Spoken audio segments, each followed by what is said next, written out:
Alhamdulillah, thumma alhamdulillah, wassalatu wassalamu ala rasulillah Muhammad ibni Abdillah wa ala alihi wa ashabihi wa man walah.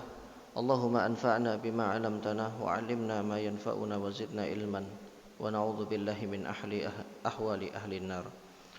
Bapak Ibu jamaah salat subuh yang semoga dirahmati Allah. Alhamdulillah pada kesempatan yang mulia ini kita dibangunkan oleh Allah lebih awal untuk mengawali hari kita yang akan kita lalui hari ini insyaallah dengan rangkaian ketaatan dan amal soleh yang semoga memulai hari dengan sebuah kebaikan, maka kita akan mengisi hari-hari itu juga dengan satu bentuk ketaatan dan kebaikan di jalan Allah, sehingga ini akan menjadi tambahan bekal kelak ketika kita bersua dengan Allah. Sejatinya sebuah ketaatan itu akan membuat hati seseorang itu tenang. Namun sebaliknya, siapapun yang jauh dari ketaatan akan membuat hatinya gundah gulana, membuat hatinya tidak tenang, dan tentunya masalah yang datang bertubi-tubi, seseorang akan berat untuk melalui hari-hari itu, karena hati seorang hamba itu tidak bisa jauh dari Rabb-Nya Jalla Jalaluh. Semakin hati seorang hamba itu dekat dengan Rabb-Nya, semakin hari-hari yang akan dia lalui adalah hari-hari yang bermakna, hari-hari yang penuh dengan ketenangan, dan hari-hari yang penuh dengan ketegaran. Maka jamaah yang dimuliakan Allah, menambatkan hati pada rumah Allah dan pada majelis-majelis yang di dalamnya mengingat Allah Subhanahu wa taala menjadi salah satu kunci ketenangan hati, menjadi salah satu kunci kenyamanan dalam mengarungi kehidupan ini. Salawat serta salam semoga tercurah kepada junjungan kita Rasulullah Muhammad sallallahu alaihi wasallam, kepada keluarga beliau, kaum muslimin, dan para sahabat beliau yang mulia yang tetap berpegang kepada agama ini sampai hari berbangkit. Bapak Ibu jamaah yang dimuliakan Allah, pembahasan kita mengenai sirah nabawiyah sampai pada kejadian sebelum tahun ketiga Hijriyah. Karena materi yang kita sampaikan kita akan mengurutkan dari kejadian tahun per tahun, bulan per bulan, sehingga kita benar-benar tahu apa yang terjadi dan ada kejadian apa di tahun-tahun yang disebutkan di dalam beberapa literatur dari sirah nabawiyah ini. Ya, jamaah yang dimuliakan Allah, salah satu kejadian sebelum tahun 3 Hijriyah itu adalah kejadian pernikahan Nabi Shallallahu Alaihi Wasallam, lebih tepatnya bulan Syawal tahun kedua Hijriyah. Bulan Syawal tahun 2 Hijriyah, pernikahan Ibunda Aisyah radhiyallahu anha dengan Nabi Shallallahu Alaihi Wasallam. Ini adalah satu materi yang panjang sebetulnya. Awalnya saya ingin membuat materi ini 3 part, 3 sesi. Itu artinya kalau kita buat 3 sesi, 3 bulan, berarti Februari, Maret, April. Sampai April materi ini gak kunjung habis. Dan itu panjang sekali. Akhirnya kemudian kita sederhanakan, kita ringkas, sehingga hanya menjadi 43 halaman saja. Padahal sebetulnya ini materi yang sangat luas, karena kita berbicara mengenai seorang sahabiyah, putrinya seorang Siddiq, kemudian istri dari Rasul Sallallahu Alaihi Wasallam yang sehari-hari atau keseharian beliau itu mengiringi Nabi kita Sallallahu Alaihi Wasallam, sehingga banyak sekali pelajaran-pelajaran yang bisa kita ambil dari kehidupan beliau, khususnya kaum hawa, khususnya kaum ibu, karena seseorang itu membutuhkan model, membutuhkan contoh untuk dia ditiru, contoh untuk dia mengikuti. Siapa sih yang menjadi role model saya? Karena almar'u ma'aman ahabba, seseorang itu nanti akan dikumpulkan bersama dengan yang dia kagumi atau fansnya. Siapa yang menjadi fansnya, siapa yang menjadi orang yang dia kagumi, idolanya, maka orang itu akan mengikuti apa yang dia lakukan. Kita ingat beberapa tahun yang lalu, 1 dekade tahun yang lalu, itu banyak bermunculan artis-artis muda, atau mungkin mohon maaf bisa dikatakan band papan atas seperti itu. Kemudian anak-anak muda mengikuti, baik cara bicaranya, gaya rambutnya, semua style yang dia dan melekat pada dirinya kemudian diikuti. Pada akhirnya orang yang dia idolakan itu akan dia lakukan kemiripan untuk semirip-miripnya mengikuti dirinya, mengikuti idola tersebut. Namun sayang terkadang yang diikuti, ya, namun sayangnya yang diikuti ini hal-hal yang mohon maaf mungkin ada konotasi negatifnya. Sampai ketika sang idola ini melakukan satu perbuatan dosa atau di tengah masyarakat dianggap abu, dia mungkin terkena obat-obat terlarang atau pelanggaran yang lainnya, itu juga kadang diikuti wal iyadu billah. Sampai tidak sedikit kemudian public figure yang dengan bangga menceritakan bahwa dia telah menghamili seorang dan kemudian oleh fansnya, ya, perbuatan itu ada yang kemudian diikuti wal iyadu billah. Kita bermohon dari itu semua. Maka jamaah yang dimuliakan Allah, mengidolakan terhadap seseorang, kita harus tahu bahwa orang yang kita idolakan itu adalah seseorang yang mulia di sisi Rabb kita Jalla Jalaluh. Karena barometer kita dalam melakukan sesuatu itu adalah bagaimana kita melakukannya dalam bingkai ketaatan kepada Allah Subhanahu wa ta'ala. Jamaah yang dimuliakan Allah, kita akan memulai terlebih dahulu dari nasab beliau dan juga masa kecil beliau radhiyallahu anha. Ibunda Aisyah radhiyallahu anha adalah satu-satunya wanita yang dinikahi oleh Nabi SAW dalam keadaan masih perawan atau masih gadis. Artinya dari 12 istri yang pernah beliau nikahi, hanya satu saja yang kemudian kita ketahui beliau adalah masih gadis. Sisanya janda. Sebagian besarnya itu janda, jamaah yang dimuliakan Allah. Dari istri yang pertama Ibunda Khadijah radhiyallahu anha sudah kita bahas. Kemudian istri yang kedua setelah Ibunda Khadijah radhiyallahu anha meninggal dunia, tidak lama beberapa hari, sekitar 2 minggu, 14 hari atau kurang dari sebulan, beliau menikahi namanya seorang sahabiah Saudah binti Zam'ah yang juga sudah ditinggal wafat oleh suaminya. Dua-duanya adalah seorang muslim. Suaminya gugur, ya, meninggal terlebih dahulu ketika fase Makkah sebelum Nabi SAW hijrah ke Madinah. Ini juga sudah kita urai. Nah, kemudian istri yang ketiga yang dinikahi oleh beliau adalah Ibunda Aisyah radhiyallahu anha, sebelum kemudian beliau menikahi Ibunda Hafsah sepulang dari perang Badar radhiyallahu anhunna ajma'in. Dan Ibunda Hafsah radhiyallahu anha dinikahi oleh Nabi karena suami beliau yang gugur laki-laki di medan Badar. Maka satu-satunya gadis yang dinikahi oleh beliau sallallahu alaihi wasallam yang paling muda itu adalah Ibunda Aisyah radhiyallahu anha. Dan tentunya jamaah yang dimuliakan Allah, ada hikmah ilahiyah yang tidak kita ketahui, hanya Allah Subhanahu wa taala saja yang mengetahuinya. Karena pernikahan beliau dengan istri-istrinya syarat atau mengandung banyak sekali pelajaran. Dari sini kita akan tahu bahwa untuk merekam semua yang dilakukan oleh Nabi, karena kita tahu apa yang dilakukan oleh Nabi itu akan menjadi hukum, akan menjadi dasar hukum selain Quran. Karena dasar hukum itu Quran, kemudian yang kedua adalah sunnah. Sunnah itu meliputi apa saja, bukan apa saja yang diucapkan oleh Nabi, tidak. Sunnah itu lebih luas. Sesuatu yang usnida, disandarkan kepada Nabi, bin fi'lin dari perbuatan, ucapan, diamnya beliau, kemudian marahnya beliau, segala sesuatu yang terkait dengan kehidupan sehari-hari beliau itu menjadi hukum, menjadi panutan. Maka dibutuhkan nisaun haulan Nabi, para wanita yang berada di sekitar Nabi, yaitu para istri-istri beliau yang merekam semua yang beliau lakukan di rumah yang tidak dilihat oleh para sahabat.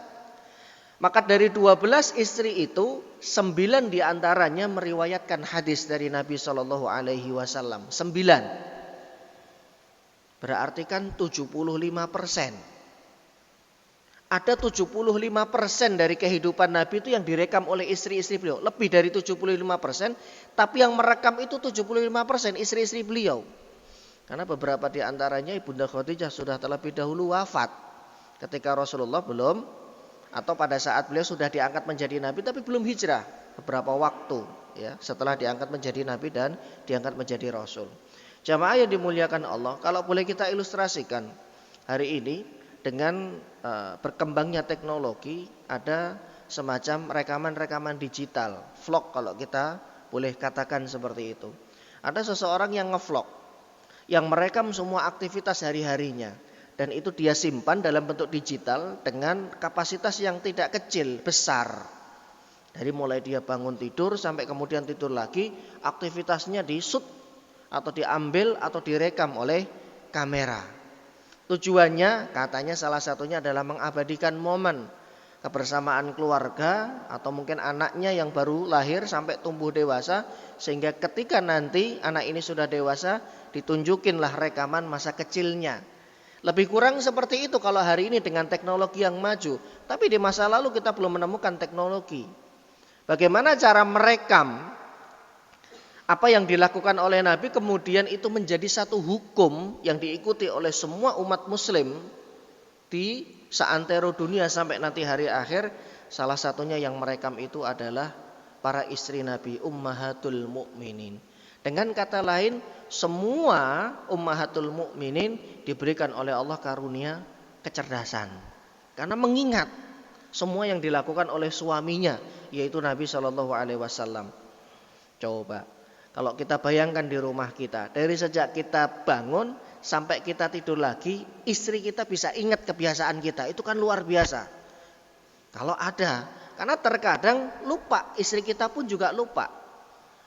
Karena 24 jam merekam satu kejadian seseorang, dari mulai masuk rumah pakai kaki kanan, keluar pakai kaki kiri, masuk kamar mandi pun dilihat oleh istri beliau. Cara mandinya pun dilihat oleh beliau SAW. Bahkan qiyamul lailnya pun juga dilihat oleh beliau, para istri-istri Nabi.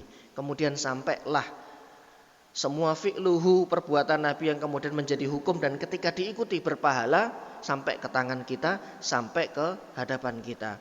Jamaah yang dimuliakan Allah, itu salah satu hikmah dari pernikahan Nabi bersama dengan istri-istri beliau. Tidak ada niat apapun kecuali adalah ini cara Allah untuk menjaga agamanya. Ini cara Allah untuk menjaga agamanya, yaitu agar umat beliau SAW bisa mengetahui apa saja yang beliau lakukan selama beliau di rumah, yang itu tidak bisa diakses oleh para sahabat yang lainnya. Kalau di masjid banyak sahabat yang tahu, tapi jika di rumah, siapa yang lebih tahu dari seseorang selain daripada istrinya? Jamaah yang dimuliakan Allah, beliau adalah Ummul Mukminin Aisyatu binti Abi Bakrin As-Siddiq, yang merupakan istri Nabi SAW yang paling dikenal.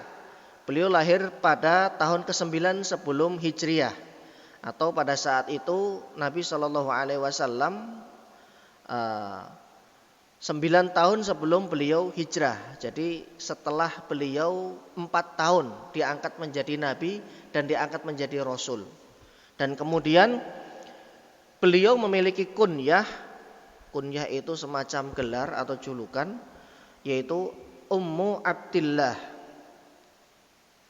Mungkin banyak yang bertanya, kok bisa Ummu Abdillah? Beliau enggak punya keturunan, beliau enggak punya putra. Tapi kunyah itu dinisbahkan kepada keponakannya yang tidak lain adalah putri dari Asma binti Abi Bakar, anak dari kakaknya, namanya Abdullah bin Zubair. Makanya beliau berkunyah dengan keponakannya. Ini mahram, beliau adalah keponakan dari Ibunda Aisyah radhiyallahu anha. Kemudian beliau dilakopi dengan As-Siddiqiyah, yaitu seorang yang jujur dan dibenarkan ucapannya. Nabi SAW memanggil beliau dengan Humaira, itu panggilan cinta Nabi dan panggilan kedekatan Nabi kepada beliau. Karena kulitnya yang putih, kemudian ada bintik merah-merah sedikit yang menunjukkan ciri khas manis dan cantiknya beliau. Makanya dinamakan Humaira dari kata ahmar, yang kemerah-merahan. Jadi dominan itu warna putih, tapi kemudian ada sedikit kemerah-merahan pada wajah beliau. Itu panggilan sayang Nabi kepada Ibunda Aisyah radhiyallahu anha.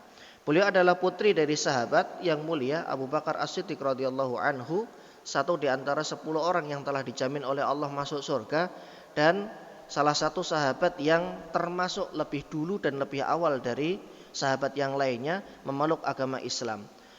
Nama asli dari sahabat Abu Bakar ini adalah Abdullah bin Abi Quhafah. Jadi Abu Bakar itu bukan nama asli. Bin Tayyim bin Murrah bin Ka'ab bin Lu'ay bin Quraisy. Nasabnya bertemu dengan Nabi SAW pada kakek yang bernama Murrah bin Lu'ay. dan beliau adalah salah satu di antara keturunan Quraisy. Kemudian sahabat Abu Bakar As-Siddiq menikahi 4 orang wanita. Jadi istri beliau itu ada 4. Ini yang tidak banyak diketahui orang. Kalau kita tidak menggali lebih dalam, kita tidak tahu. Sebagaimana kakek Nabi Abdul Muthalib itu juga 4 istrinya. Istrinya 4, total anaknya 11. Dan Abdullah itu menjadi salah satu putra Abdul Muthalib yang dia saudara sekandung dengan Abu Thalib. Makanya ketika Abdullah wafat, Rasulullah diasuh oleh kakeknya 2 tahun. Ketika kakeknya wafat di usia 8 tahun, Rasulullah SAW diambil hak asuh oleh Abu Thalib. Kenapa bukan Al-Abbas? Kenapa bukan Hamzah? Kenapa bukan Sofiyah? Karena beliau punya bibi namanya Sofiyah. Karena nama-nama tadi yang kami sebut itu adalah saudara tirinya Abdullah, ayah Nabi, atau saudara seayah. Kalau bahasa syar'inya adalah al-akh awil ukh lil ab, saudara atau saudari seayah. Tapi saudara kandungnya Abdullah itu adalah Abu Thalib, paman Nabi SAW yang kemudian mengambil hak asuh beliau, diasuh sampai dewasa. Nah, istri yang pertama yang dimiliki oleh sahabat Abu Bakar As-Siddiq namanya Qutailah binti Abdul Uzza. Qutailah binti Abdul Uzza. Dari pernikahan ini beliau memiliki 2 orang anak. Yang pertama adalah Asma binti Abi Bakar. Nama Asma radhiyallahu anha, ini salah seorang muslimah. Beliau mendapatkan penghargaan dari Nabi SAW pada saat membantu sang ayah untuk hijrah. Di keheningan malam, ketika Nabi SAW bersama dengan sahabat Abu Bakar hijrah, kemudian beliau bermalam di sebuah tempat, maka yang mengantarkan bekal bolak-balik itu adalah Asma binti Abi Bakar radhiyallahu an. Dan ini adalah kakaknya Ibunda Aisyah radhiyallahu an yang kemudian dinikahi oleh seorang sahabat yang juga salah satu calon penghuni surga, namanya Zubair bin Awam radhiyallahu anhu. Dari pernikahan keduanya lah kemudian lahir Abdullah bin Zubair. Ini salah seorang ulamanya dari para sahabat, namanya Abdullah bin Zubair, yang beliau lahir setelah hijrah. Jadi ketika Rasulullah wafat, Abdullah bin Zubair ini masih kecil. Tapi kemudian sudah meriwayatkan hadis dari Nabi SAW dan ini menjadi ulamanya sahabat. Dan beliau menjadi sahabat Nabi karena sempat bertemu dengan Nabi walaupun usianya masih sangat belia. Kemudian putra yang kedua yang dimiliki oleh Asma atau cucunya sahabat Abu Bakar adalah Urwah, namanya Urwah bin Zubair. Ini juga kemudian menjadi muslim dan bagus keislamannya dan menjadi sahabat Nabi SAW. Kemudian putra kedua dari pernikahan sahabat Abu Bakar dengan Qutailah itu adalah Abdullah bin Abu Bakar. Namanya terkadang beliau diberi kunyah atau memiliki kunyah Abu Abdillah, bapaknya Abdullah, karena salah satu putra beliau adalah Abdullah, namanya Abdullah bin Abi Bakar. Ini adalah istri pertama dan tadi yang kami sebutkan adalah anak-anak dari pernikahan beliau dengan istri yang pertama. Yang kedua, istri yang kedua namanya adalah Ummu Rumman. Dari Ummu Rumman inilah kemudian lahir Ibunda Aisyah radhiyallahu anha. Jadi beliau bukan saudara sekandungnya Asma, tapi saudari seayah, bapaknya sama ibunya beda. Kalau saudari seibu, ibunya sama bapaknya beda. Jadi pernah terjadi 2 kali pernikahan. Nah, nanti baik istilah saudara seayah dan seibu itu dalam ilmu waris itu dibedakan, Pak. Makanya kalau di dalam bahasa Indonesia semuanya dipukul rata, saudara tiri. Mau ibunya yang sama atau bapaknya yang sama disebutnya saudara tiri. Tapi kalau dalam istilah bahasa Arab dibedakan, li'ab, li'um, saudara atau saudari seayah, saudara atau saudari seibu. Dan seperti itu penyebutannya. Karena nanti ketika membagi waris itu berbeda bagian warisnya antara saudari seayah dengan saudari seibu atau saudara seayah dengan saudara seibu. Kemudian anak yang kedua yang dimiliki dari pernikahan beliau dengan Ummu Rumman adalah Abdurrahman namanya. Abdurrahman bin Abi Bakar. Namanya Abdurrahman bin Abi Bakar. Kemudian yang ketiga, istri yang ketiga yang dimiliki beliau namanya Asma. Sama dengan kayak anak pertamanya, Asna binti Umais. Beliau menikah kemudian memiliki keturunan bernama Muhammad bin Abi Bakar. Yang Muhammad ini lahir ketika Nabi SAW melakukan haji wada. Jadi belakangan banget lahirnya. Di tahun ke-10 atau di tahun ke-11. Di tahun ke-10 karena Rasulullah melakukan haji. Di tahun ke-11.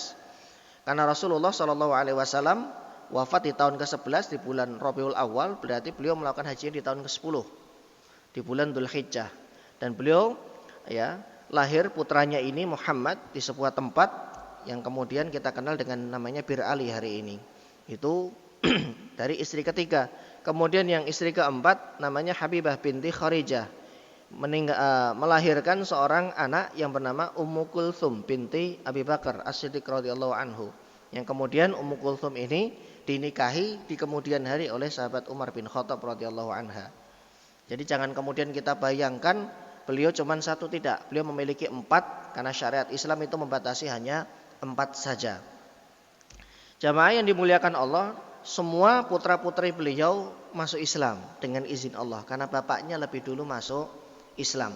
Ayah dan ibu-ibunya atau istri-istri sahabat Abu Bakar ketika awal risalah ini sudah terlebih dahulu beliau masuk Islam. Jadi indah sekali. Makanya Bunda Aisyah radhiyallahu anha pernah menyatakan bahwa lam aqil, belum sempat aku balik atau belum sampai aku balik orang tuaku sudah memeluk Islam, sehingga beliau tidak merasakan masa-masa jahiliyah.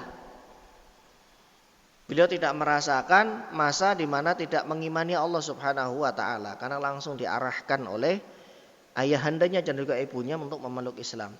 Kemudian Ibunda Aisyah radhiyallahu anha ketika masih kecil juga pernah disusui oleh orang lain dan ini menjadi uruf kebiasaan masyarakat Arab, jamaah.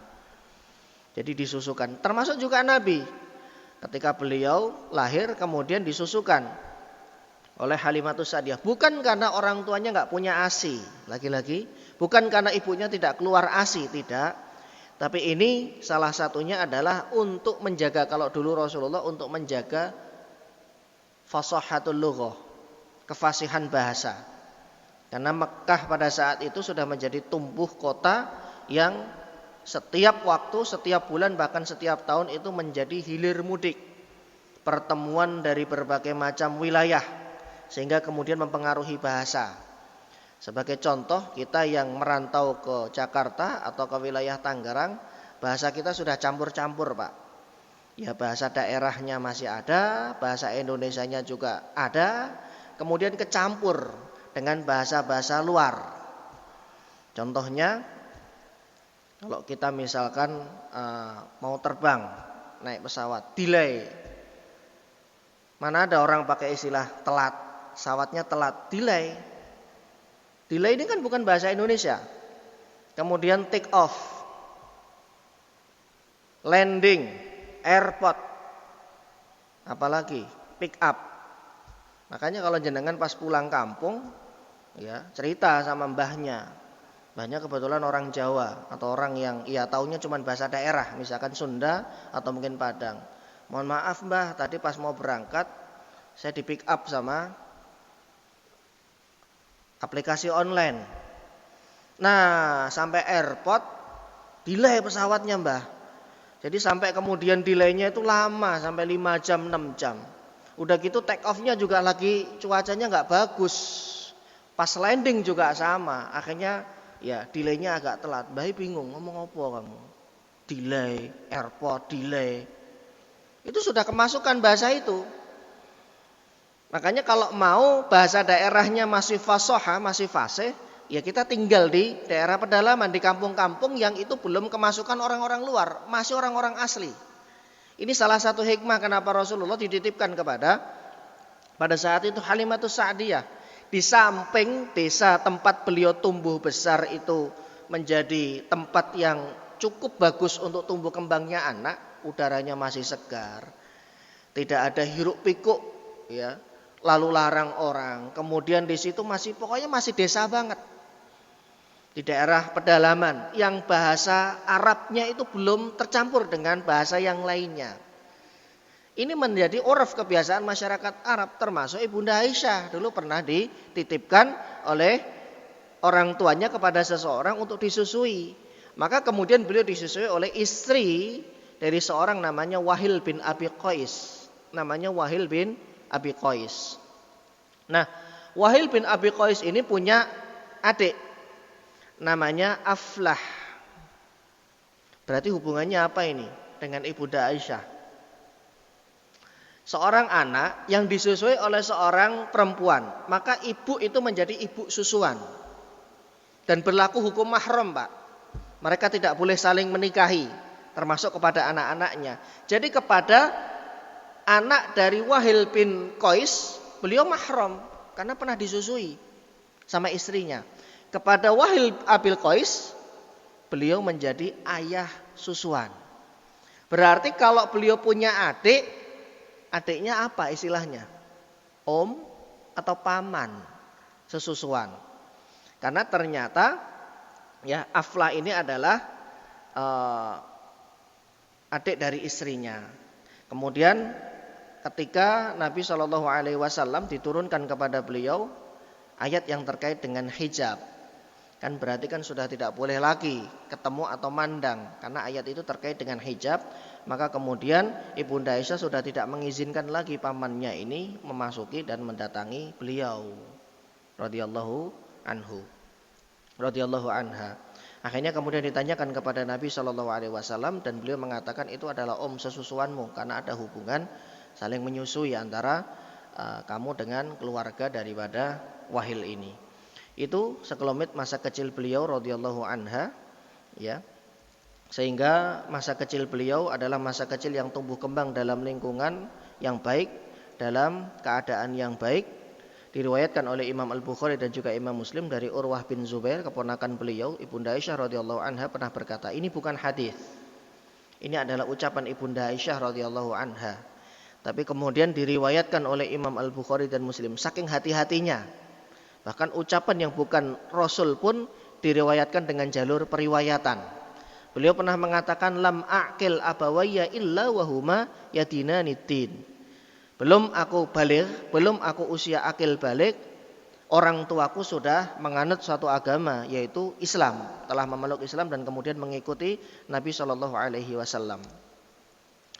Kemudian pernikahan beliau dengan Nabi SAW terjadi pada tahun ke-11 dari kenabian atau 2 tahun sebelum hijrah.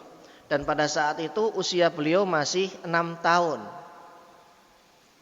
Ibunda Aisyah dinikahi oleh Nabi 6 tahun.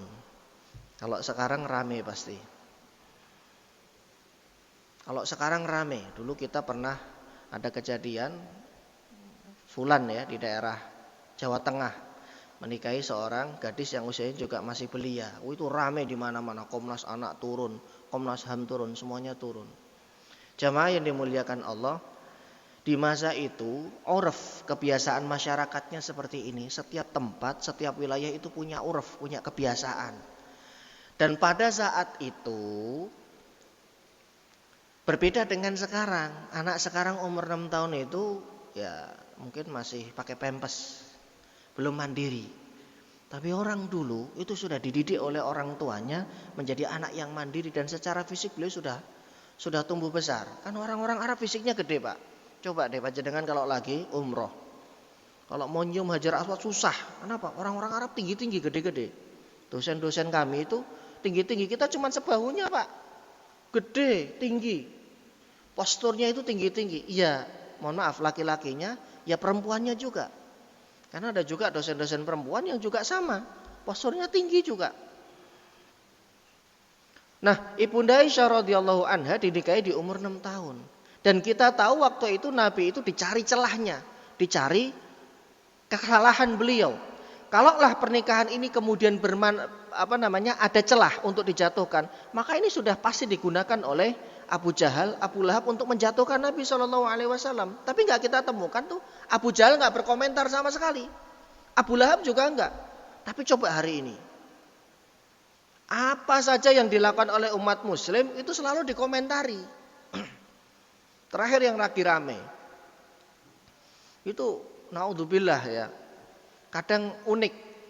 Yang non muslim itu simpati dengan muslim, dengan lafaz-lafaz yang terkait dengan syiarnya umat muslim, tapi yang muslim anti. Kenapa bisa seperti itu? Ada penyakit. Ada penyakit di hatinya. Yang ini kemudian berbahaya. Ketika jumlahnya lebih dari satu, ketika jumlahnya banyak, apalagi memiliki pengikut seperti itu, kemudian diikuti oleh yang lainnya. Ini berbahaya sekali. Jamaah yang dimuliakan Allah, ini pun tidak dijadikan oleh Abu Jahal orang yang paling jahat di masa itu sebagai celah. Malahan Abu Lahab itu pernah, Abu Lahab itu kan pamannya Nabi. Paman Nabi, saudara tirinya Abdullah. Ketika Rasulullah di awal-awal mendapatkan risalah, kemudian beliau masuk ke pasar-pasar. Ayuhan nas, qulu la ilaha illallah tuflihu. Itu yang diucap oleh beliau ketika masuk ke pasar, ketika masuk ke kerumunan. Wahai orang-orang, ucapkan la ilaha illallah, kalian akan bahagia dunia akhirat. Di belakangnya itu ngintil, ngikuti, namanya Abu Lahab. Jangan diikuti. Saya kenal orang ini keponakan saya. Innahu Sobi. Dia Sobi itu julukan. Julukan seseorang yang meninggalkan adat tradisi budaya masyarakat jahiliyah. Dia itu Sobi. Dia itu nggak pernah minum minuman keras. Dia itu nggak pernah nyembah berhala. Dia itu nggak pernah melakukan apa yang kita lakukan. Dan dia adalah orang yang meninggalkan budayanya, nggak usah diikuti. Itu sampai seperti itu. Di mana Nabi di situ ada Abu Lahab pamannya. Makanya apa? Hammalatal hatab. Dia dan istrinya sama, 11-12. Abu Lahab dengan istrinya itu 11-12. Selalu ngintil ngikuti Nabi, kemudian menjatuhkan marwah beliau di hadapan orang-orang. Jangan diikuti, ini pendusta, ini pembohong. Makanya di dalam surah Al-Lahab, ya, ini keduanya divonis oleh Allah dengan kalimat hammalatal hatab, suka bawa kayu bakar. Maksudnya bukan kemana-mana bawa kayu, tapi kemana-mana nebar fitnah. Kemana-mana menjatuhkan marwah Nabi yang itu tidak lain adalah keponakannya, keponakan seayah. Karena bapaknya, ayahnya Nabi Abdullah itu adalah saudara seayahnya. Dan pernikahan ini tidak dijadikan celah oleh Abu Jahal. Artinya di masa itu memang urfnya demikian. Tapi kemudian setelah beliau dinikahkan oleh Allah ketika Ibunda Aisyah umur 8 tahun tidak langsung tinggal bareng. Masih tinggalnya terpisah dan baru kemudian bana biha, beliau berumah tangga atau tinggal bareng itu setelah hijrah, tepatnya di tahun kedua Hijriyah di bulan Syawal barulah kemudian beliau tinggal bersama dengan Ibunda Aisyah radhiyallahu anha setelah di Madinah. Jamaah yang dimuliakan Allah, Ibunda Aisyah radhiyallahu anha pernah bercerita bahwa Rasulullah sallallahu alaihi wasallam menikahi beliau setelah wafatnya Ibunda Khadijah radhiyallahu anha. Terlebih dahulu beliau menikahi Ibunda Saudah yang usianya jauh lebih senior, bahkan lebih usia beliau dengan Nabi hanya terpaut beberapa tahun saja. Pada saat Ibunda Saudah itu dinikahi usia beliau sekitar 50 tahun atau lebih sedikit. Kan sudah sepuh banget, Pak. Bukan sepuh banget ya, sudah tua gitu ya. Sudah berumur, sudah senior secara usia dan beliau sudah janda. Nah, beliau dinikahi pada umur 6 tahun. Ini adalah satu riwayat dari Ibunda Aisyah radhiyallahu anha. Kemudian beliau dipertemukan atau bana bertempat tinggal atau berumah tangga ketika beliau berumur 9 tahun. Dan pada saat itu, pada saat walimahnya yaitu bulan Syawal di tahun kedua, itu orang-orang datang ngasih hadiah. Beliau sedang asik bermain. Ini menunjukkan bahwa beliau memang pada saat itu masih kecil. Masih suka main, masih suka main kuda-kudaan dengan wanita-wanita yang sebaya beliau. Ini diriwayatkan oleh Imam Abu Daud di dalam kitab Sunannya. Ini cerita Ibunda Aisyah yang dihukumi marfu. Ada namanya hadis marfu. Hadis marfu itu adalah ucapan sahabat atau orang dekatnya Nabi terkait dengan perbuatan Nabi di masa itu dihukumi menjadi hadis marfu, diangkat kedudukannya dari yang tadinya ucapan saja, ini kemudian menjadi marfu, diangkat dari yang hanya ucapan sahabiah, maka kemudian kedudukannya dijadikan sebagai hadis karena ini terkait dengan kehidupan beliau dengan Nabi, maka ini menjadi hadis walaupun diucapkan oleh Ibunda Aisyah. Makanya tadi pengertian hadis itu kan segala macam hal yang disandarkan kepada Nabi. Pokoknya ada cerita dari sahabat yang terkait dengan Nabi, walaupun diceritakan oleh sahabat itu bisa menjadi hadis marfu. Istilahnya adalah hadis marfu. Nanti ada lagi mauquf. Kalau mauquf itu tuh ucapannya para sahabat saja, tidak dihukumi marfu. Jadi tidak ada hubungannya dengan perbuatan Nabi atau dengan apa yang dilakukan oleh Nabi Shallallahu Alaihi Wasallam. Kemudian jamaah yang dimuliakan Allah, beliau membangun rumah tangga ini selama 8 tahun 5 bulan hingga kemudian Rasulullah Shallallahu Alaihi Wasallam berpulang wafat di tahun 11 Hijriah, dan pada saat itu Ibunda Aisyah radhiyallahu anha masih berumur 18 tahun, masih muda sekali. Dan pada saat itu beliau sudah banyak mendapatkan pengajaran dari Nabi Shallallahu Alaihi Wasallam, mendapatkan hadis dan segala macam hal terkait dengan agama ini. Bagaimana tidak hafalan beliau? Makanya beliau paling banyak dari istri-istri Nabi yang lain, ya, di bawah Abu Hurairah radhiyallahu anhu, sampai sekitar 4.000 hadis yang beliau riwayatkan. Di sini kami hanya menyantumkan sebagian saja bahwa beliau radhiyallahu anha itu meriwayatkan hadis yang disepakati oleh Imam Al-Bukhari dan juga Imam Muslim, jumlahnya sekitar 1.000 sekian. Suatu hari malaikat Jibril memperlihatkan kepada Nabi Shallallahu Alaihi Wasallam gambar Ibunda Aisyah pada secarik kain. Kemudian malaikat Jibril mengatakan, ini adalah calon istrimu. Ini sebelum pernikahan beliau dengan Ibunda Aisyah, sudah diwahyukan. Calon istrimu kelak di dunia dan juga di akhirat. Hadis riwayat Imam At-Tirmidzi. Ya, hadis ini memiliki derajat yang sahih. Kemudian jamaah yang dimuliakan Allah, ada 1.210 hadis yang beliau riwayatkan, disepakati oleh Imam Bukhari dan juga Imam Muslim. Muttafaqun alaihi, jumlahnya 1.210. 1.210 semua beliau lihat dari perbuatan Nabi, dari ucapan Nabi, dan semua yang beliau ketahui dari Nabi. Coba Pak, ada 1.200 lebih kejadian yang beliau riwayatkan, telah disepakati oleh Imam Bukhari dan Imam Muslim. 174 hadis yang hanya diriwayatkan oleh Imam Bukhari dan 54 hadis yang hanya diriwayatkan oleh Imam Muslim. Ini belum yang ada di kitab Sunan Abu Daud, At-Tirmidzi, kemudian Ibnu Majah dan yang lainnya, sehingga totalnya sekitar 4.000 lebih. Luar biasa sekali.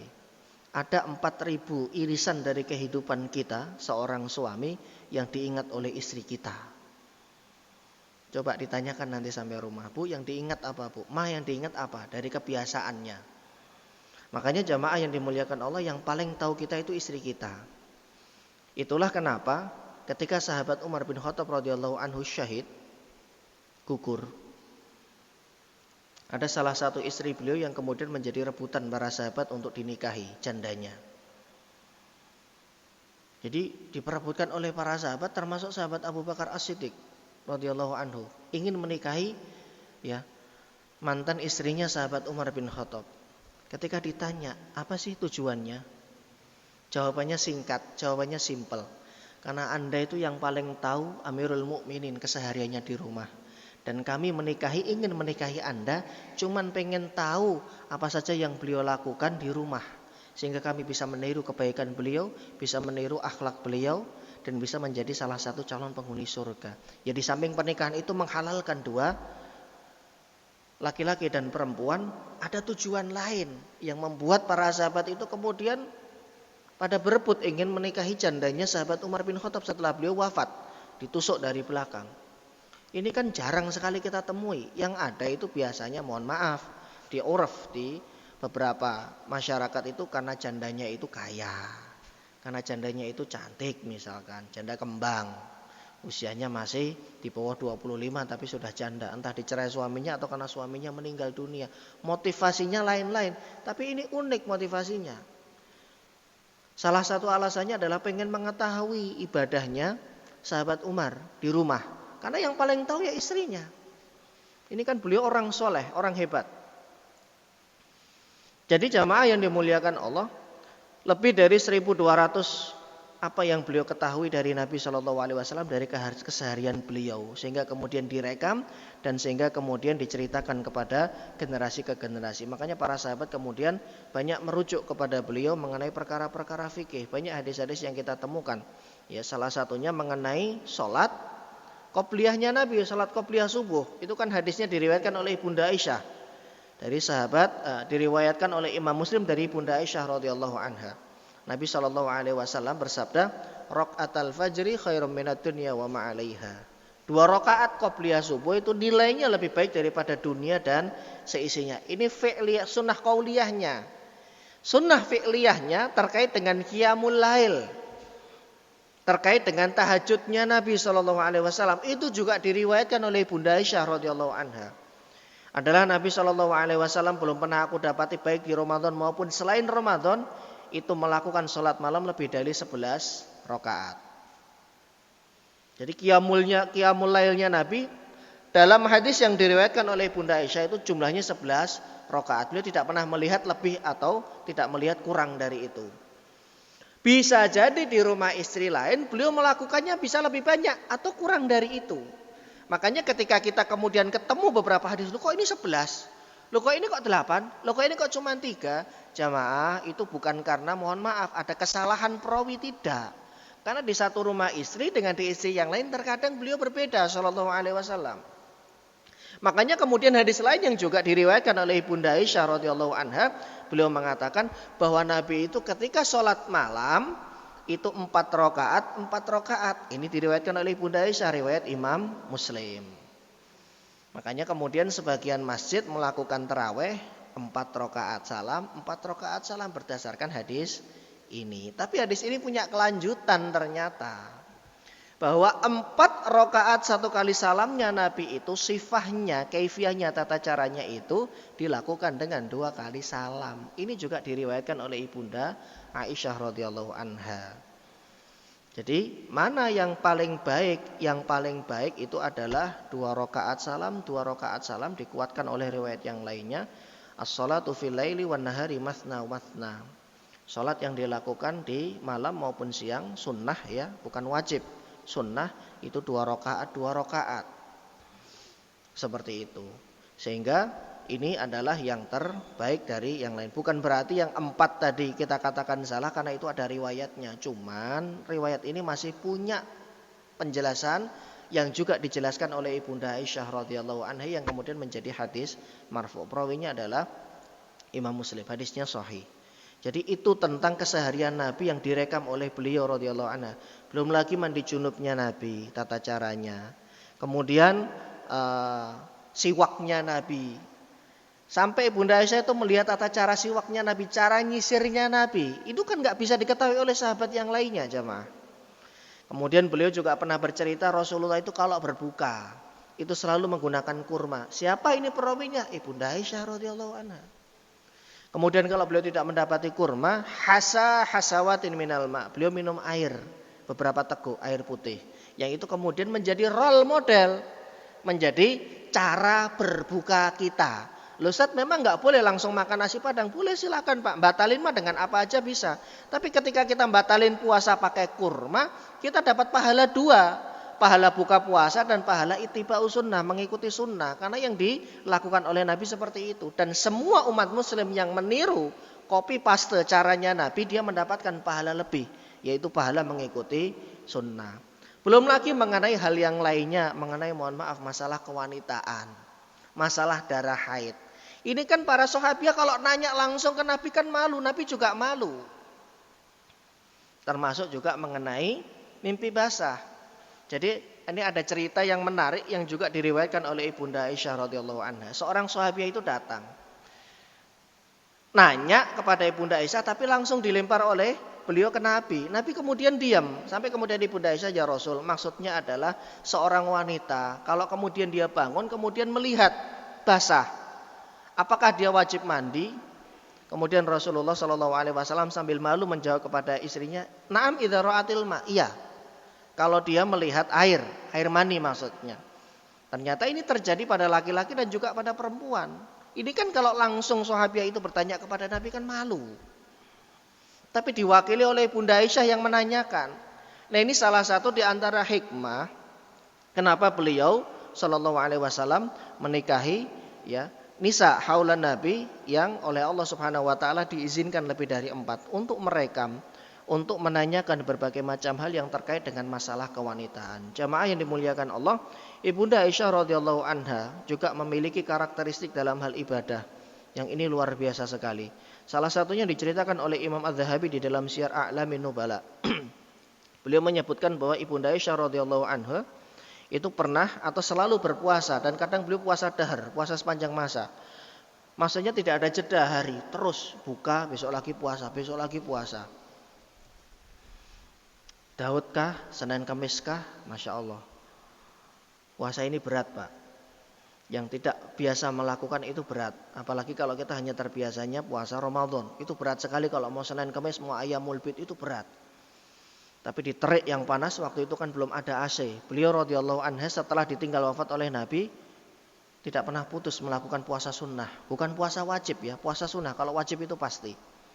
Kemudian beliau radhiyallahu anha pernah diberikan hadiah oleh sahabat Muawiyah bin Abi Sufyan berupa kalung yang nilainya sekitar 100.000 dirham. Di masa itu 100.000 dirham itu banyak. Lalu kemudian Ibunda Aisyah radhiyallahu anha, jadi kalung ada beberapa itu kalau ditakar harganya sekitar 100.000 dirham. Biasanya kan kalau dikasih perempuan hadiah itu kan dipakai sendiri, disimpan. Tapi enggak. Beliau bagi-bagikan kalung ini kepada istri-istri Nabi yang lainnya. Coba, mana ada madu yang mau berbagi? Yang ada udah ini punya saya. Ini buat saya, ini saya simpen. Tapi sama beliau kemudian dibagi-bagikan kepada istri Nabi yang lainnya. Sebagai hadiah. Dermawan. Salah satu di antara sifat yang dimiliki oleh beliau. Kemudian masih terkait dengan kedermawanan beliau. Diceritakan oleh keponakannya namanya Urwah bin Zubair radhiyallahu anhum. Ibunda Aisyah radhiyallahu anha pernah bersedekah sebanyak 7.000 dirham. Tapi di satu sisi beliau menjahit pakaiannya sendiri, melakukan segala macam hal sendiri. Jadi kelebihan hartanya itu bukan digunakan untuk mencari budak atau ART atau sejenisnya, tapi kemudian beliau sedekahkan kelebihan daripada harta itu sampai betul-betul habis jemaah. Masih diriwayatkan oleh Ibnu Zubair, putranya Zubair bin Awam atau Urwah bin Zubair. Beliau radhiyallahu anhu pernah mengirim hadiah. Jadi Urwah bin Zubair itu pernah memberikan hadiah kepada Ibunda Aisyah radhiyallahu anha sebanyak 100.000 dirham. Kemudian beliau minta satu wadah kepada pembantunya dan akhirnya dibagi-bagi semua itu duit sampai habis. Qadarullah hari itu beliau puasa, Pak. Pada saat menjelang buka puasa, kemudian beliau tanya sama pembantunya, tolong siapin buat buka puasa. Pembantunya bilang, sudah nggak ada. Lu kok bisa nggak ada? Tadi kan duitnya sudah dibagi semua. Sampai beliau nggak menyisakan untuk dirinya untuk iftar, untuk buka puasa. Ada ya orang yang seperti itu ya, luar biasa sekali. Kedermawannya mengikuti suaminya. Kedermawanan beliau itu mengikuti suami beliau yaitu Rasulullah SAW. Rasulullah itu kalau dikasih sesuatu itu enggak ditunda, langsung bet selesai. Tapi harta itu kemudian justru malah makin melimpah. Kemudian jamaah yang dimuliakan Allah, ada satu kejadian yang kejadian ini kemudian diabadikan karena ini mengandung unsur hadis. Bahwa pada saat itu Ibunda Aisyah radhiyallahu anha sedang di rumah, kemudian ada seorang wanita yang ngetok pintu. Wanita ini bersama dengan 2 orang putrinya. Pada saat itu beliau kelaparan, akhirnya kemudian minta makan oleh Ibunda Aisyah radhiyallahu anha. Dicarilah di rumah, tidak ditemukan apapun di rumah kecuali 1 butir kurma. Kurma Pak, 1 yang segini nih, yang kita kalau beli itu sekilo, itu di rumahnya Ibunda Aisyah cuma ada 1. Beliau nggak punya kulkas, beliau nggak punya freezer yang bisa buat nampung makanan selama berhari-hari seminggu. Kita itu Masya Allah ya, kalau awal bulan itu belanja bulanan masukin semuanya ke kulkas. Aman. Sebulan aman. Kalaupun terjadi lockdown insya Allah aman. Kenapa? Sudah disiapkan 1 bulan. Ini beliau hari itu tuh cuma punya 1 butir kurma. Waduh gak ada apa-apa. Cuman ada kurma. Buat buka lagi. Akhirnya apa? Diberikan kepada wanita itu. Pas diberikan kepada wanita itu, dipotek. Diberikan dua-duanya kepada anaknya. Ini cerita yang pertama. Cerita yang kedua bukan 1 butir tapi 2 butir. Atau 3 butir. Dibagikan kepada anaknya masing-masing 1. Kemudian giliran tinggal 1. Ya. Untuk yang redaksi tadi 1 butir kurma itu perawinya Imam Muslim. Kemudian tinggal 1 butir kurma. Tinggal 1 butir kurma setelah anaknya ini memakan. Ketika anak ini sudah makan dengan lahap, jatah ibunya dilirik. Enggak tega ibunya. Kemudian diambil, dikasihkan ke anaknya. Pada akhirnya kemudian Ibunda Aisyah radhiyallahu anha melihatnya dengan takjub. Kemudian Nabi SAW pulang setelah itu. Dan pada akhirnya diceritakan kepada Nabi SAW kejadian yang dilihat. Maka kemudian beliau mengatakan, sesungguhnya kurma itu akan menjadi satir, penghalang dari api neraka untuk orang tua ini. Luar biasa. Ada kejadian kemudian diceritakan oleh Nabi, maka jadilah kemudian hadis yang ini kemudian memotivasi kepada umat beliau bahwa sedekah yang dilakukan oleh seseorang itu Nabi tidak melihat atau Allah tidak melihat itu banyaknya, tapi tulusnya. Satu butir kurma kalau yang ngasih itu orang yang kaya raya kebangetan. Tapi satu butir kurma kalau orang yang ngasih itu juga orang fakir yang di rumahnya tidak ada apa-apa, ini luar biasa. Jadi bukan pada nominalnya jamaah, tapi ketulusannya. 10.000 buat orang yang punya rekening 1 M lebih itu sedikit ya. Ya iya dia 10.000, ya iya dia 100.000, rekeningnya 100 M misalkan. Tapi kalau 100.000 itu dikeluarkan oleh orang yang penghasilnya dalam satu hari itu cuma 200.000 atau 150.000, 100-nya dimasukkan kotak infak masjid, 50-nya buat dia makan sama anak istrinya, ini baru hebat. Jadi bukan pada banyaknya, tapi keadaan orang itu seperti apa. Inilah yang kemudian membedakan level sedekah seseorang. Semuanya mendapatkan pahala di sisi Allah, tapi ketika seseorang itu menginfakkan hartanya dalam keadaan dorok, dalam keadaan sempit, maka tentu nilainya berbeda dan nilainya lebih di sisi Allah Subhanahu wa taala. Jamaah yang dimuliakan Allah, ini salah satu di antara sekelumit cerita mengenai beliau radhiyallahu anha. Kemudian ada beberapa keistimewaan yang direkam oleh para ulama, yang direkam oleh para sahabat mengenai beliau, bahwa beliau adalah wanita yang paling dicintai oleh Nabi Shallallahu Alaihi Wasallam. Bahkan Allah Subhanahu Wa Taala menjadikan Nabi Shallallahu Alaihi Wasallam sangat mencintai Ibunda Aisyah radhiyallahu anha. Diriwayatkan oleh sahabat Amr bin Al-As radhiyallahu anhu. Ini Amr bin Al-As ini baru masuk Islam ceritanya. Nah, ketika beliau setelah masuk Islam, kemudian beliau diutus oleh Nabi dalam sebuah ekspedisi namanya Dzatus Salasil. Setelah beliau diutus, sebelum beliau pergi, beliau bertanya kepada Nabi. Ada pertanyaan yang kemudian mengganjal di hati beliau. Qala qultu ya Rasulullah, aku bertanya kepada beliau, ayyun nasi ahabbu ilaika? Siapa sih orang yang paling engkau cintai ya Rasul? Langsung dijawab oleh Nabi singkat, Aisyah. Qala qultu, kemudian aku bertanya lagi, faminar rijal, itu yang perempuan. Kalau yang laki-laki itu siapa yang paling engkau cintai ya Rasul? Abuha, ayahnya yaitu sahabat Abu Bakar As-Siddiq radhiyallahu anhu. Qala qultu thumma man, setelah itu siapa lagi ya Rasul? Kata Amr bin As, Umar. Qala fa'udda rijalan, setelah itu kemudian Rasulullah menyebut beberapa orang laki-laki dari kaum Muhajirin dan kaum Ansor. Ini disabdakan oleh Nabi SAW, diriwayatkan oleh Imam Al-Bukhari dan diriwayatkan oleh Imam Muslim di dalam kitab Sahihnya. Luar biasa. Menjadi orang yang disayangi oleh Nabi, dicintai oleh Nabi, itu artinya kecintaan Allah bersama dengan orang-orang ini, dan beliau ya mendapatkan kecintaan Allah Subhanahu wa taala.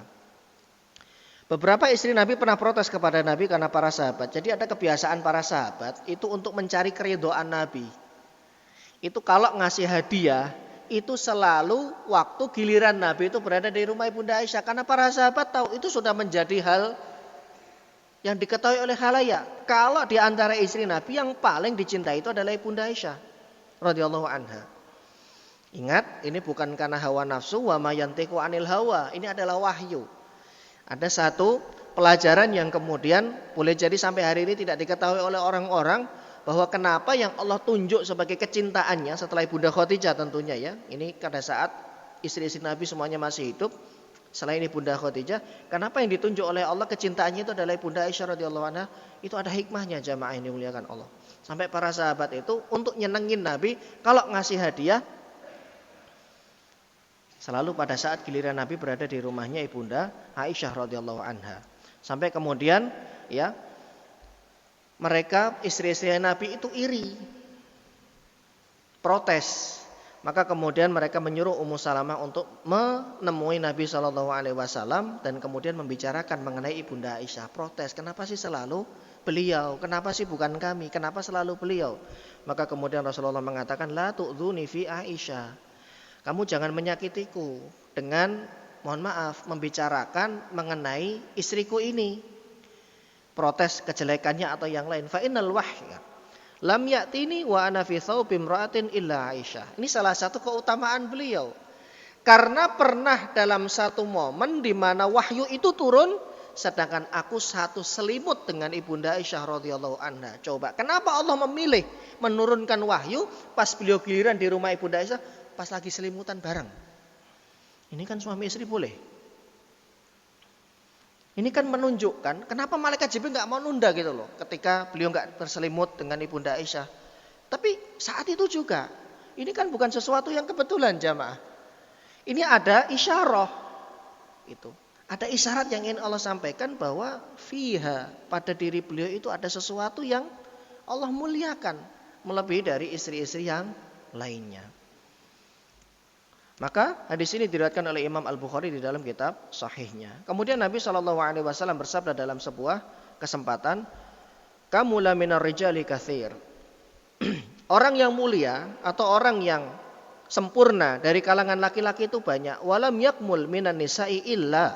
Sedangkan untuk wanita itu yang sempurna, karena kesempurnaan wanita itu ada pada pengabdian mereka kepada suaminya. Ada pengabdian mereka pada Rabbnya Jalla Jalaluh dan ada khidmah mereka pada agamanya. Maka beliau menyebut kalau kaum laki itu ladang amalnya banyak. Sholat Jumat, tholabul ilmi, sholat 5 waktu berjamaah di masjid. Jika tidak ada udzur semacam hujan atau kena macet atau yang lainnya. Laki-laki itu untuk mencari kebaikan itu susah Pak.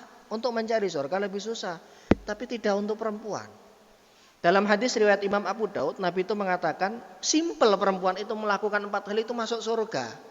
Lewat pintu manapun yang dia inginkan. Idza shallatil mar'atu khamsaha. Kalau seorang wanita, seorang istri itu sholat 5 waktu. Tepat, tidak ditunda-tunda. Wa shamat syahraha. Kalau Ramadan puasa. Puasa wajib, ini bukan puasa sunnah. Kemudian yang ketiga, wa ata'at ba'laha. Dalam riwayat lain, zaujaha. Dia patuh dan taat kepada suaminya. Suaranya nggak lebih tinggi dari suaminya. Kalau disuruh ini, disuruh itu mau, taat. Yang keempat, wa hafidhat farjaha, nutup aurat, menjaga kehormatan diri suaminya dan keluarga besarnya. Dikatakan kepada wanita ini, masuklah kamu ke dalam surga dari pintu manapun yang kamu inginkan. Qila lahat khulil jannah min ayyi abwabin syi'ti. Masuklah ke dalam pintu surga dari pintu manapun yang engkau inginkan. Itu dikatakan oleh Nabi kepada wanita. Tapi kepada laki-laki nggak kita temukan hadis itu. Apabila seorang laki-laki itu sholat 5 waktu, biasa Pak, jamaah memang gaweannya begitu. Memang kerjaannya laki-laki ya berjamaah. Kalau nggak dipakein rok nanti. Idza sholatil, kalau laki-laki itu pakai sholat 5 waktu atau puasa Ramadan, namanya laki-laki, dia mencari pahala itu di luar rumah. Tapi kalau perempuan, pahalanya dia dapatkan di dalam rumah. Nabi mengatakan laki-laki yang sempurna. Karena di masa sahabat itu banyak sekali orang-orang hebat. Itu banyak. Tapi untuk perempuan tidak ada yang mulia atau di bawah level itu. Illa, kecuali hanya beberapa orang perempuan saja. Yang pertama adalah Asiyah bintu Muzahim. Siapa? Istrinya Firaun. Apa kelebihan beliau? Kelebihan beliau adalah beliau masih taat kepada suaminya walaupun dalam keadaan kufur. Ini dengan catatan syariat dulu, nggak berlaku untuk sekarang. Nggak boleh perempuan muslimah menikah dengan laki-laki non muslim. Yang boleh itu sebaliknya, laki-laki muslim menikah dengan wanita muslimah. Ini ada ayat Qur'annya. Tapi bisyurut, dengan syarat. Jangan dipotong video ini, bahaya. Imam Syafi'i mengatakan dengan syarat. Ini kan mayoritas masyarakat Indonesia Imam Syafi'i madzhabnya. Jangan ketika nikah nggak pakai madzhab beliau. Tapi urusan lain pakai madzhab beliau, nggak boleh itu comot-comot madzhab. Imam Syafi'i mengatakan boleh seorang laki-laki muslim menikahi wanita muslim dengan 2 syarat. Syaratnya cuma 2. Yang pertama, Diketahui bahwa wanita ini ditelisik nasabnya sampai ke atas itu betul-betul ahlul kitab. Ahlul kitab, Nasrani dan Yahudi. Jadi kalau bapaknya, mbah buyutnya, buyut-buyutnya, oh dia memang dulu Nasrani, Kristen, Protestan misalkan, silahkan. Tapi kalau dulunya bukan Katolik atau agama lain kemudian masuk, semacam misalkan dulunya penyembah berhala dan sejenisnya, kemudian masuk, ini nggak masuk kriteria. Karena syaratnya harus ahlul kitab, yang pernah diturunkan kepada mereka Taurat dan Injil. Kan berat ini Pak, kita harus nelisik dulu nasabnya sampai ke atas. Kalau ditemukan, oh enggak, dulu ternyata buyutnya misalkan keturunan, misalkan Thailand misalkan. Orang Thailand kan agamanya kan lain, dia kan punya Tuhan namanya mungkin patung atau sejenisnya. Dicek dulu. Syarat yang kedua, ini yang cukup berat. Tidak ditemukan wanita muslimah satupun di tempat itu. Nah loh, tidak ditemukan satu muslimah pun di tempat itu. Sekarang mana ada tempat yang nggak ada muslimahnya? Hampir semuanya ada. Artinya kalau syarat ini tidak dipenuhi, tidak masuk, tidak diperbolehkan seorang muslim menikahi non muslim. Asiyah bintu Muzahim di masa itu dengan syariah itu, beliau masuk Islam seorang diri. Bukan masuk Islam, belum ada agama Islam, agama tauhid seorang diri, beristrikan, bersuamikan Firaun, manusia durjana di masa itu. Dan beliau bertahan dengan pernikahannya. Sampai kemudian ya ketahuan kalau beliau beriman kepada Allah Subhanahu wa taala. Yang kedua, Maryam bintu Imran. Ibunya Nabi Isa alaihi salam. Namanya Maryam bintu Imran alaihi salam. Ini adalah seorang wanita yang lam yamsashu bashar. Belum pernah disentuh laki-laki manapun. Kecuali mahramnya. Luar biasa. Ada Pak. Seorang gadis belum pernah disentuh laki-laki manapun. Ini menunjukkan betapa mulianya dan betapa dia iffah menjaga diri. Coba Bapak lihat di layar kaca. Dipegang tangannya. Belum ya dan seterusnya lah, nggak perlu saya jelaskan lebih. Makanya kalau kita baca surah Maryam itu, surah Maryam dan beberapa surah Ali Imran, itu luar biasa itu. Saya pernah punya dosen, doktor dalam hal tafsir. Itu beliau ketika menjelaskan mengenai Bunda Maryam itu luar biasa sekali. Tadabbar imro'atan. Coba kamu pikirkan nak, beliau sampaikan begitu. Ada seorang gadis yang diberikan kesaksian oleh Quran, belum pernah disentuh oleh laki-laki manapun. Dan beliau mewakafkan dirinya di masjid, di mihrab. Nggak pernah keluar dari mihrab. Ketika ditanya sama bapaknya, "Anna laki hada, lo kok banyak makanan dari mana ini?" "Huwa min indillah." Kemudian ada orang yang pakai dasar ini, kok nggak keluar rumah, nggak kerja? Insya Allah rezeki dari Allah. Ini salah. Level kita berbeda dengan ibunda Maryam. Wa inna fadla Aisyata 'alan nisa. Sedangkan keutamaan ibunda Aisyah itu atas wanita-wanita tadi yang disebutkan, kafadlis saridi ala sairit ta'am, seperti kelebihan sarid. Sarid itu makanan spesial di masa itu. Potongan daging, kemudian ada minyak samin, kemudian dicampur dengan kurma, kismis dan yang lainnya. Dan itu menjadi salah satu hidangan spesial di masanya. Keutamaan beliau itu seperti halnya makanan spesial dibandingkan dengan makanan-makanan biasa yang lainnya. Karena beliau radhiyallahu anha itu punya nilai di sisi Nabi SAW dan punya keutamaan di sisi Nabi SAW. Hadis ini diriwayatkan oleh Imam Muslim, Abu Hurairah radhiyallahu anhu dari sahabat Abu Musa al-Asy'ari radhiyallahu anha. Jemaah yang dimuliakan Allah, ini adalah sekelumit dari kisah yang kita dapatkan dari Bunda Aisyah radhiyallahu anha. Masih slide 23 dari 43 slide.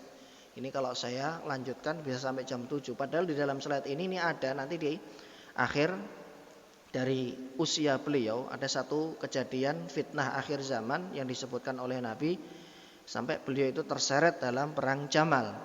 Tapi kalau saya sampaikan pada hari ini akan terlalu panjang seperti itu. Jadi yang tadinya mau kita buat satu sesi saja ternyata memang tidak cukup waktunya karena begitu banyak apa yang kita dapatkan dari beliau radhiyallahu anha. Insyaallah nanti sisa slide-nya akan kita lanjutkan pada next ada pertemuan berikutnya. Wallahu a'lam bishawab. Jamaah yang dimuliakan Allah, Semoga kita mendapatkan pelajaran dari setiap kisah generasi terbaik dari umat ini, sehingga kita bisa meniti jalan sebagaimana jalan yang pernah mereka tempuh, dan kelak kita akan dipertemukan oleh mereka, oleh Allah dengan mereka di surganya. Amin ya rabbal alamin. Sebelum saya tutup, barangkali ada yang ditanyakan, silakan.